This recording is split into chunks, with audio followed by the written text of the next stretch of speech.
প্রচণ্ড দুর্ভোগ, প্রচণ্ড বৃষ্টির কারণে পানি জমে গেছে রাস্তার মধ্যে। আমরা গাড়ি তো পাবো দূরের কথা, আমরা রাস্তাই পার হতে পারতেছি না।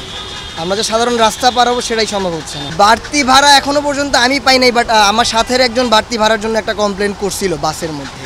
আর রিক্সাওয়ালাদের তো কথাই নেই, তারা 30 টাকার ভাড়া 50 টাকা 60 টাকার নিচে যাচ্ছে না।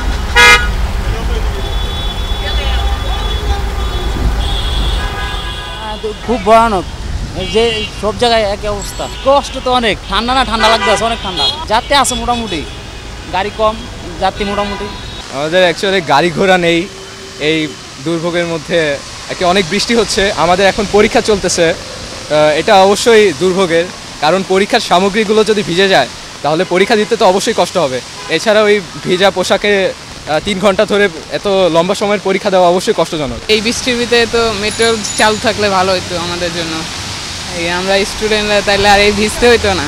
এই যে গাড়িতেও আমাদের নিচ্ছে না, তারপরে এই রাস্তায় পানি প্রচুর, এই কারণে আমাদের প্রচুর সমস্যা হচ্ছে। না আসার কোনো উপায় ছিল না আমাদের আর কি। আর মেট্রো রেল তো অনেক ভিড়, আমার যানবাহনগুলোতে অনেক ভিড়, এই জন্য ভিজে যাইতে হচ্ছে আর কি আজকে।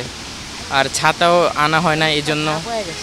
40 টাকার ভাড়া 40 টাকায় নিয়েছে, বেশি নেয়নি। দুর্ভোগ, বৃষ্টির দিনে বৃষ্টি তো মানতেই হবে না। খুব একটা তো বেশি তলায়নি, যতটুকু তলিয়েছে স্বাভাবিক, আমরা মুভমেন্ট করতে পারছি, পথ চলা থেমে নেই। অফিসে যাচ্ছি, বাসা থেকে যেতে হবে, এটা খুব স্বাভাবিক বিষয়। যদি খুব অস্বাভাবিক হতো হয়তো বেরোতাম না।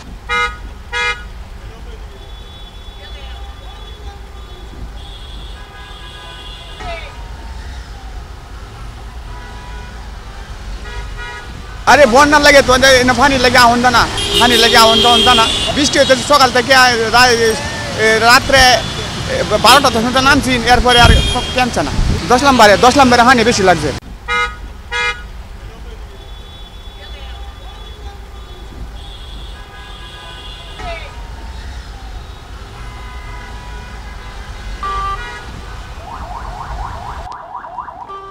অনেক দুর্ভোগ, বাস কম, সিএনজি কম, ভাড়া বেশি।